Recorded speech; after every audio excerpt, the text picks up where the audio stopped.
राज परिवार में जब कुछ भी होता है ना, उसके सारे जिम्मेवार या तो नेहा आशीष तिवारी होती हैं, या तो ऑडियंस होता है, या तो रिएक्शन चैनल वाले होते हैं। मतलब इन लोग का शुरू से एक फंडा है कि गलती तुम करो, गलत चीजें तुम बोलो, घर में कंट्रोवर्सी तुम बोलो, और सारा जो ठिकरा है ना, या तो ऑडियंस पे फोड़ो, या तो रिएक्शन चैनल वाले पे फोड़ दो, या तो अगर ले दे के कोई नहीं मिल रहा है तो नेहा आशीष तिवारी और उनके परिवार पे फोड़ दो।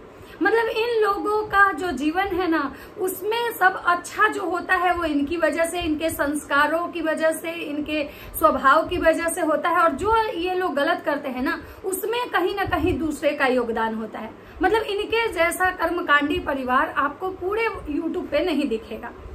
अब मैं ऐसा क्यों बोल रही हूँ, आप लोग को लग रहा होगा कि भाई मैं ऐसा क्यों बोल रही हूँ, ये हमारे दुश्मन है। तो भाई साहब ऐसा नहीं है, ये हमारे दुश्मन नहीं है, लेकिन जो बातें होती हैं हम उस पर बात करने आए हैं। तो चलिए आज फिर से बात करने आए हैं कांडी परिवार की धमकी माता का। धमकी माता के कुछ कभी कभी तो मतलब क्या बोले, पल में तोला पल में मासा बन जाती है। कभी कभी तो अपने बच्चों पे, अपनी बहुओं को, मतलब बेटी से भी ऊपर रख के, और इतना उनको प्यार दिखाया जाता है रील्स में कि लगता है कि भाई इनके जैसी सास शायद पूरे जगत में नहीं हो। लेकिन कभी कभी इनके जब इनका जो असली सास वाला जब चेहरा सामने आता है तो भाई साहब ये किसी मतलब जाहिल या डोमिनेटिव जो सास होती हैं, जो डोमिनेटिव नेचर की जो औरतें होती हैं, जो सास रियल में होती हैं, वो वैसा होता है। तो चलिए आज बात करने आए हैं धमकी माता की। धमकी माता के बारे में मैं ऐसा क्यों बोल रही हूँ, क्योंकि धमकी माता के जो छोटे जो सुपुत्र है ना, उनका एक वीडियो आता है जिसके बाद से धमकी माता जो है ना, वो जगह जमीन छोड़ देती है और सीधे अपना लोटिया सोटिया लेके गांव जाने की तैयारी कर रही है। मतलब सोचिए, जो औरत को बोलती थी कि कल तक हम यहाँ पे ऐसे कर लेंगे, वैसे कर लेंगे, मेरे में बहुत दम है, हम चाहें तो कुछ भी कर सकते हैं, और बस पल भर में अब लोटा सोटा बांध के जाने के लिए तैयार है। आप इनके जो दोगले स्वभाव है ना, ये दोहरा चरित्र वाला जो इंसान होता है, ये वैसी है। तो चलिए आज बात करते हैं कि शुरुआत कहाँ से हुई। तो नमस्कार, कैसे हैं आप लोग? उम्मीद कर रही हूँ बहुत अच्छे होंगे, स्वस्थ होंगे, मस्त होंगे और अपने काम में व्यस्त होंगे। मैं प्रिया शर्मा और मैं अपने इस नए वीडियो में आप लोग का स्वागत कर रही हूँ। दोस्तों आज बात करने आई हूँ धमकी माता और उनके छोटे सुपुत्र। बड़े सुपुत्र इनके चाहे जो करे, पूरे पानी में आग लगा दे, लेकिन धमकी माता के मुंह से उफ तक नहीं निकलता है, बल्कि उनकी गलतियों में और उनका शाबाशी देते हैं। जब उनका जब जो लपुआ है घर छोड़ के अपनी बीवी को लेके गया था, तब भी धमकी माता का यही सिलसिला चला था। जिस बहू की आज सराहना करते हुए थकती नहीं है, जिस बहू को अपने पलकों पे बिठा के रखती है, जिस बहू के लिए वो सारी दुनिया से लड़ती हैं, उंगली तोड़ने तक तैयार हो जाती हैं। एक समय ऐसा था कि उस बहू के बाहर जाने से इनको बहुत बड़ा दुख हुआ था। क्यों? क्योंकि इनको लगता था कि भाई हम अपने बेटे के ऐसे ऐसे घर में शादी किए हैं जहाँ की औरतें मुंह उठा नहीं सकती हैं, जहाँ की लड़कियां को हम जितना चाहे जैसे चाहे शोषण कर सकते हैं। लेकिन बोलते हैं ना कि हम सोचते हैं, ऐसा कुछ नहीं होता है। इनको तो लगा कि वो लड़की गरीब घर की है, हम जैसे चाहेंगे वैसे घुमाएंगे और घूमेगी। लेकिन यहाँ तो सीधे उल्टा हो गया, क्योंकि वो जो लड़की थी वो खुद पहले से ही मतलब एक नंबर की मतलब क्या बोलते हैं, तेज तराज, एक नंबर की उड़नबाज थी, जो इनके जैसे उड़नबाज सास के अंडर में नहीं आई और इनको ठेंगा दिखा के निकल गई। उस समय बेचारी बहुत छटपटाई, बहुत रोई, किसी से मतलब क्या बोले, बहुत दिन तक अपने उस बेटे बहू से बात तक नहीं की। लेकिन होता है ना कि समय के साथ लोग अपनी चीजों को भूल जाता है। और वो बहुड़िया ऐसी बहुड़िया थी कि जो सोशल मीडिया पे नाच नाच के इन लोगों को सोशल मीडिया का खून चखा दी कि भाई डॉलर का नशा क्या होता है। और कोविड के बाद जो धमकी माता है वो भी आ गई इस सोशल मीडिया पे नाचने, और आज वही बहुड़िया उनको घर की लक्ष्मी लगती हैं। उस बहुड़िया का कोई भी गलती कमी उनको दिखाई नहीं देता है। और आज जब बात आया छोटे बेटे बहू का, क्योंकि भाई छोटे बेटे को कहीं लगा कि भाई जो पैसा कमाता है उसी का इस दुनिया में इज्जत है, हम पैसा नहीं कमा रहे इसलिए हमारा इस घर में इज्जत नहीं है। और कहीं ना कहीं ये बात बिल्कुल फैक्ट है कि वो बंदे और उसकी बीवी का इस घर में कोई इज्जत नहीं है। क्योंकि भाई जो लपुआ है उसको पता है कि भाई हम कंट्रोवर्सी किंग है, हम ही स्क्रिप्ट लिख के इन लोगों को देते हैं, ये लोग जो हैं हमारे बल से हैं। उसकी बीवी को भी इसी बात का घमंड है कि भाई हम सोशल मीडिया स्टार हैं, हमको लोग पहचानता है। आज जितने भी हमारे घर में जो ब्लॉगर बने हैं, जो भी पैसा कमा रहा है, वो कहीं ना कहीं मेरे बलबूते से कमा रहा है। और इस बात का घमंड उस औरत के बातों में और उस औरत के बिहेव में दिखता है। सेम चीज वही जो है, सेम चीज वही लपुआ में दिखता है। लपुआ के बातों से उसका एटीट्यूड जो है दिखता है। भाई साहब क्या होता है ना कि जब एक घर में एक इंसान ज्यादा पैसा कमाता है और दूसरा नहीं कमाता है तो ये स्वाभाविक सी बात है कि उसकी इज्जत नहीं होती है, क्योंकि आज का जमाना है भाई, बाप भला ना भैया, सबसे भला रुपया। भाई को तो छोड़िए, जब यहाँ पे माँ को पैसे का इतना लत लगा हुआ है, माँ जब पैसे के चक्कर में रिश्तों को भुला दे रही है, जब यहाँ इस घर की माँ जो है पैसे के लिए पता नहीं कितने कर्मकांड कर रही हैं, उस घर में सोचिए कि पैसे की कितनी अहमियत है। और राजमाता का आया भाई ब्लॉग, भाई केवल एक शब्द कि नकचुआना बोला कि भाई अब हम यहाँ नहीं रहेंगे, हम पटना शिफ्ट होंगे। ये पटना शिफ्ट होना बहुत बड़ा बवाल हुआ और माता जी आई, मात्र 15 मिनट के वीडियो में अपनी सारी जीवनी रख दी खोल के कि हमने कैसे गरीबी में इन नालायकों को पढ़ाया, कैसे गरीबी में इन नालायकों के लिए मैंने इतना कुछ किया और ये नालायक आज मुझे ही लात मार के चले गए। धमकी माता अपना केवल प्रशंसा करती हैं। जब वो अपना ब्लॉग बनाने आती है ना तो इतना ज्ञान बरसाती है ना कि भाई साहब। लेकिन मुझे एक चीज समझ में नहीं आता है, ये जो ज्ञान वो ऑडियंस को देती हैं, लोगों को सिखाती हैं कि आप लोग हमसे सीखिए, जो अच्छा है ना मेरे में वो आप लोग सीख लीजिए, भले बुरा को छोड़ दीजिए। तो धमकी माता आपके और आपके घर वाले के ब्लॉग में कुछ भी अच्छा अगर दिखता तो लोग सीखता, लेकिन यहाँ तो कुछ भी अच्छा नहीं है, तो लोग को क्या सिखाने हैं। और जो संस्कारों की बात करती हैं, जो आप ज्ञान की बात करती हैं, ये संस्कार और ज्ञान तो सबसे पहले आपको आपके बेटों को बांटना चाहिए, लेकिन आपका वहां पे तो मुंह नहीं खुलता। आपका बेटा सोशल मीडिया पे किसी विधवा औरत का इज्जत बेच दिया, किसी विधवा औरत के इज्जत की धज्जियां उड़ाई और पता नहीं कितने औरतों की धज्जियां उड़ाई। उस समय आपका ज्ञान कहाँ था? उस समय एक बार भी आप अपने बेटे को ज्ञान देने नहीं आई। क्यों नहीं आई? क्यों? क्योंकि कहीं ना कहीं आपको डर था कि भाई ये ज्ञान अगर हम इसको देने आएंगे तो ये ज्ञान मेरे पे भारी पड़ जाएगा, क्योंकि कहीं ना कहीं इन लोगों की वजह से ही हमारी दाल रोटी चल रही है, हमारा जो लिपस्टिक का खर्चा है इन्हीं लोगों से आता है। दूसरा, आप जो कह रही हैं धमकी माता कि मेरे बेटे बहू मुझे छोड़ के चले गए, अब हम गांव जाके शिफ्ट हो जाएंगे, हम अब वहीं रहेंगे और अपना जो रेंट का पैसा आएगा, हम घर बनवा रहे हैं, रेंट का पैसा आएगा तो हम उससे अपना खर्चा चलाएंगे। दोस्तों एक बात याद रखिएगा, ये जो कंट्रोवर्सी है ना, ये जो घर में काम लगा हुआ है, ये उसके पैसे निकालने के लिए कंट्रोवर्सी हो रहा है। वो जो घर में जो काम लगा हुआ है ना धमकी माता के, उसके पैसे के कम पड़ रहे हैं, इसलिए ये कंट्रोवर्सी हो रही है, वरना इस कंट्रोवर्सी के पीछे कुछ भी नहीं है। और ये जो ऑन कैमरा हमें दिखाया जा रहा है, गधा बनाया जा रहा है, क्योंकि सबके व्यूज डाउन हो चुके हैं। और जो स्क्रिप्ट राइटर है उस घर के, जो कंट्रोवर्सी किंग है, वो अभी चले गए हैं बाहर, क्योंकि कंट्रोवर्सी किंग को भी अब ये चीज का पता चल गया है कि हमारे घर के दाल भात भुजिया में किसी को कोई इंटरेस्ट नहीं है। और जो भी हम ब्लॉग लेके आते हैं उसमें पॉजिटिव से ज्यादा निगेटिव कमेंट्स आते हैं और मुझे कोई पसंद नहीं कर रहा है, जिसकी वजह से कंट्रोवर्सी किंग जो है वो ट्रैक चेंज कर लिए हैं। और क्या कर रहे हैं वो मैं उनकी बात बाद में करूंगी, पहले धमकी माता की बात करते हैं। धमकी माता कह रही है कि भाई मेरे बेटे बहू छोड़ के जा रहे हैं ना, तो हम गाँव में जाकर शिफ्ट हो जाएंगे। धमकी माता आप शायद भूल गई, कर्मा लौट के आता है। आप भी तो कभी अपने स्वार्थ के चक्कर में अपने गांव, अपने परिवार, अपने ससुराल वाले को छोड़ के आके सिवान में बसी थी।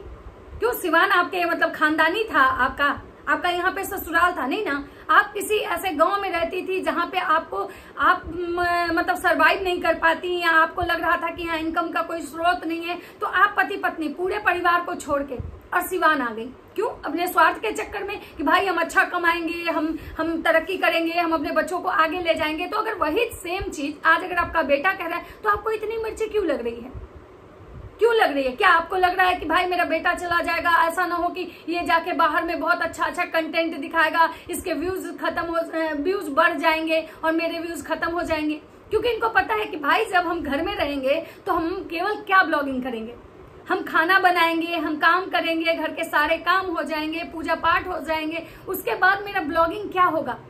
फिर मेरे ब्लॉगिंग में मैं मतलब नहीं कर पाऊंगी, क्योंकि भाई घर के काम करके कोई ब्लॉगिंग करना कम बात नहीं होती है।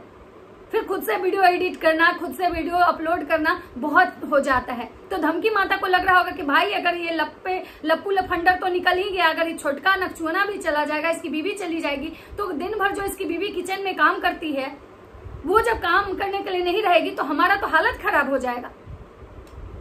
2 दिन खाना बनाना, रेसिपी के लिए खाना बनाना, वो एक अलग बात होती है दोस्तों। लेकिन अगर जिसको कंटिन्यू काम करना होता है ना किचन में, और 5 लोग, 6 लोग, 8 लोग का जब खाना बनाना पड़ता है इस गर्मी में, तो समझ में आता है। तो धमकी माता जितना ज्ञान देती है ना कि हम परिवार को लेकर चलते थे, परिवार को हम समझते थे, मेरा परिवार बहुत अच्छा है, ये है इनकी सच्चाई। ये सारे परिवार को छोड़ के भाग के आई थी, ये अपने सास ससुर का भी सेवा नहीं की थी। आज वो बोलती है ना ज्ञान देती हैं क्योंकि इनके सास ससुर मर गए, और इनके जो हस्बैंड है ना एलेक्सा अंकल, वो तो इनके सामने चपड़ चपड़ भी नहीं कर पाएंगे, इसलिए ये कुछ भी झूठ बांध के चली जाती हैं। तो ये है। और आज इनका अगर थोड़ा ननद, इनकी देवरानी लोग के बीच में इनका वैल्यू बनने का कारण है क्योंकि ये पैसे कमा रही हैं, ये पैसे कमा रही है, तो इनके नंदों को लगता है कि भाई ये पैसे कमा रही है। कहावत है ना कि सर्व पाप लक्ष्मी हरे, जब इंसान के पास पैसा होता है ना तो उसके आगे जल्दी कोई मुंह नहीं खोलता है, और वो है धमकी माता का। तो इनको बहुत बुरा लग रहा है कि भाई मेरे बेटों को हम इतने मेहनत से पढ़ाए थे, कितनी गरीबी में रह के हम पढ़ाए थे, और आज वो बेटा हमको छोड़ के चला गया। और कह रही है कि भाई ये जो मेरा बड़ा वाला बेटा जो है ना, वो उसको मैं कि वो कॉपी करा है कि जब मेरा बड़ा भाई बाहर जाता है, शूट करता है, उससे बहुत अच्छा अर्न करता है और उसके पास पैसा है और मेरे पास नहीं है, जिसकी वजह से मेरा छोटा बेटा जो है ना, जिसकी वजह से जाना चाहता है। तो धमकी माता जी वो गलत क्या कर रहा है, उसकी भी लाइफ है, उसको भी लग रहा है कि भाई मेरा बड़ा भाई जाके बाहर कांड कर करके इतने पैसे छाप रहा है, तो मैं क्यों कांड करने ना जाऊं। और हाँ दोस्तों, कांड से याद आया, धमकी माता कह रही थी कि हम अपने बेटे को इसलिए जाने नहीं देना चाह रहे हैं कि जैसे मेरा बड़ा वाला बेटा जो है वो बाहर गया, बाहर रहा, मेरे नजरों से दूर रहा, तो वो कांड कर लिया, वो बहन बना के किसी के साथ को फिर बीवी बना लिया।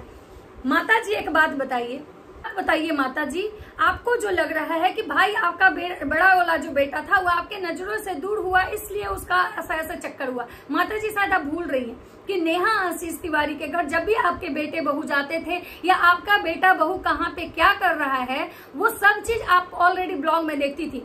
और आप भी कोविड के बाद से ही ब्लॉगिंग में एक्टिव हो चुकी थी, सोशल मीडिया पे आ चुकी थी, तो आपकी नजरों से कुछ भी छुपा हुआ नहीं था। लेकिन आप कुछ बोल नहीं सकी क्योंकि आपके बेटे के सामने कोई औकात नहीं था, आप बोल ही नहीं सकती थी क्योंकि आपके बेटे के सामने आपको बोलने का औकात नहीं है, इसलिए आप चुपचाप तमाशा देख रही थी। और ये जो कह रही थी कि मुझे अगर वो यहाँ रहते तो कुछ ऐसा नहीं कर पाते, तो माता जी आप इस भ्रम से बाहर निकलिए। आपके बड़े बेटे और बहू तो बहुत पहले ही आपके हाथ से निकल चुके थे, जब घर छोड़ के और अपनी बीवी को पढ़ाने के नाम पे वो बंदा लेके जब चला गया था, और आपकी बातों को इग्नोर करके आपका बेटा तो उसी दिन आपके हाथ से निकल गया था। और माता जी को ये डर है कि कहीं छोटका भी ना हो ऐसा ही कांड कर दे, तो माता जी को अपने बच्चों पे ही विश्वास नहीं है। माता जी को पता है कि भाई मेरे जो बच्चे हैं ना लप्पू लफंडर, ये सब बचपन से ही मतलब ठरकी हैं, ये जो हमारे बेटे हैं ना मतलब ठरकी हैं, बहुत मतलब कोई मैनर्स नहीं है इनमें, इनको ये कुछ भी कर सकते हैं, इसीलिए माता जी को डर है। नहीं तो सोचिए, कोई हर माँ चाहती है कि उसका बेटा बाहर जाए, निकले, कमाए, अच्छा खासा अर्न करे, अपना नेम फेम कमाए, लेकिन ये माँ नहीं चाहती है कि इनका बेटा मतलब कि कहीं बाहर जाए, क्योंकि माता जी को डर है कि अगर बाहर जाएगा तो ये भी कांड करेगा। मतलब माता जी को अपने बेटों पे विश्वास नहीं है, और कहती है कि हमने बहुत अच्छा संस्कार दिया। तो क्या माता जी आपके संस्कार में ये सब चीजें इंक्लूड थी? इसका मतलब है कि कहीं ना कहीं आपको पता है कि आपने अपने बच्चों को क्या संस्कार दिया, किस टाइप से उनको पाला। और अगर इस बात पे अब इतने सारे रिएक्शन बन रहे हैं, वीडियो बन रहे हैं, तो माता जी का प्रवचन आएगा कि लोग मेरे घर में जान के आग लगाते हैं, मेरे बच्चों की खुशियां लोगों से देखी नहीं जाती है, राज परिवार को लोग आगे बढ़ते देखना नहीं पसंद करता है, राज परिवार के पीछे सब हाथ धो के पड़े हुए हैं। मतलब ये है राज परिवार, खाज परिवार को राज परिवार राजा बताने वाली। और इनका एक प्रवचन रहता है कि भाई हम गरीब घर से लड़कियां लाए थे। माता जी आप गरीब घर से लड़कियां लाई थी, लेकिन अब बहुत चालाक लड़कियां लाई हैं। आपको लगा था कि गरीब घर की बहू आएगी, जैसे मन होगा वैसे शोषण करेंगे, परमानेंट नौकरानी एकदम मजबूत लाएंगे, लेकिन आपके सारे मंसूबे पे पानी फिर गया। हम बोलते हैं ना कि जब हम किसी के बारे में गलत सोचते हैं ना तो हमारे साथ गलत होता है। उसके बाद माता जी का है, छोटे लप्पू को ये चीज समझ में आ गया है कि भाई हम यहाँ पे कुछ भी कर लें, हमें वो रिस्पेक्ट, वो प्यार, वो सम्मान नहीं मिलेगा जो मेरे भाई को मिलता है। और यही कारण है कि वो बंदा जाना चाहता है। और उसके सिर्फ इस बात से धमकी माता एकदम अकबका गई कि भाई धमकी माता को लगा कि भाई एक तो चला गया, दूसरा भी हाथ से निकल रहा है, अब तो मेरा जो साम्राज्य है डूब जाएगा, हम दिन भर फुल टाइम नौकरानी बन के रह जाएंगे। और जो मेरा घमंड था, जो हम लोगों को दिखाते थे कि देखो मेरी बहुएं क्या करती हैं, मेरे लिए सुबह चाय लेके आती हैं, पानी लेके आती हैं और दिन भर हमारा सेवा करती हैं, वो भ्रम तो टूट जाएगा। और इसीलिए धमकी माता जो है ना अपना सिंपैथी कार्ड खेलने UIT पे आ गई हैं, ताकि लोग जो है ना उनके बेटे को ट्रोल करे, उनके बेटे को गालियां दे, उनके बेटे को मतलब क्या बोले, गलत सही बोले, कोई बद्दुआ दे। मतलब सोचिए, ये ऐसी माँ है, मतलब अपने स्वार्थ के चक्कर में ये खुद अपने बेटे को, अपनी बहू को गाली सुनवा रही हैं। इनके बेटे बहू को इस वीडियो के बाद इतने सारे नेगेटिव कमेंट्स आ रहे हैं, जिसके बारे में मैं बात करूंगी नेक्स्ट वीडियो में। कि मतलब सोचिए, एक माँ चाहती है कि नहीं भाई हमारे बच्चों को कोई और कुछ ना बोले, कोई गाली ना दे, कोई उसको गलत ना बोले, लेकिन एक माँ ऐसी है कि जो चीज इनको ऑफ कैमरा सॉल्व करना चाहिए था, क्योंकि इनको पता था कि जहां हम मुंह खोलेंगे हमारी जो ऑडियंस है, जो हमारे अंधभक्त हैं, वो हमारे बेटों को भी नहीं छोड़ेंगे। क्योंकि क्या होता है ना कि एक एज होने के बाद ना, जब किसी के बच्चे उसको परेशान करते हैं, छोड़ के जाते हैं ना, तो उससे सारी जो इस उम्र की जो माँ होती हैं, और अप्सरा जो है, जो महिषासुर माता है, असुरा माता, इनके वीडियो इन्हीं के उम्र के लोग ज्यादा देखते हैं, क्योंकि ये घरेलू जो वीडियो दिखाती हैं, सास बहू की झगड़ा, सास बहू का प्यार। तो अब क्या है ना कि लोग इस चीज को रिलेट कर रहे हैं उस चीज से, कि भाई बेटे लोग कैसे होते हैं, कितना भी बेटा कोई कर ले, 2 कर ले, 4 कर ले, सब एक दिन छोड़ के चले ही जाते हैं, बेटों से अच्छी बेटियां होती हैं। मतलब ये एक कंट्रोवर्सी स्टार्ट की, और ये फिर ऑडियंस के इमोशन और फीलिंग्स के साथ खेल रही है, और ये कहती है कि ये माँ है। और ये सामने वाली पार्टी नेहा आशीष तिवारी की माँ को बोल रही थी कि भाई ऐसे सोचिए, वो माँ है जो अपने बच्चों के गलतियों को भी सीने से लगाई, क्योंकि उसको पता था कि जैसा भी है मेरा है, मेरी बेटी है, भले इससे गलती हुई। और वो सोशल मीडिया पे कंटेंट बना के वीडियो छापने नहीं आई थी, लेकिन इस औरत को कंटेंट की इतनी भूख है कि ये औरत किसी के मरने जीने का छोड़िए, किसी के इमोशंस फीलिंग्स को और अपने घर की इज्जत का भी धज्जिया उड़ाने में इस औरत को 5 मिनट नहीं लगता है। ये है ज्ञान की देवी, ज्ञानमती चाची जी, सोशल मीडिया पे अपना ज्ञान बांटने आती हैं और अपने घर के कंट्रोवर्सी दिखा के ये सिर्फ ऑडियंस को बेवकूफ बनाती हैं, और ऑडियंस व्यूज के लिए ये सारा कुछ करती हैं।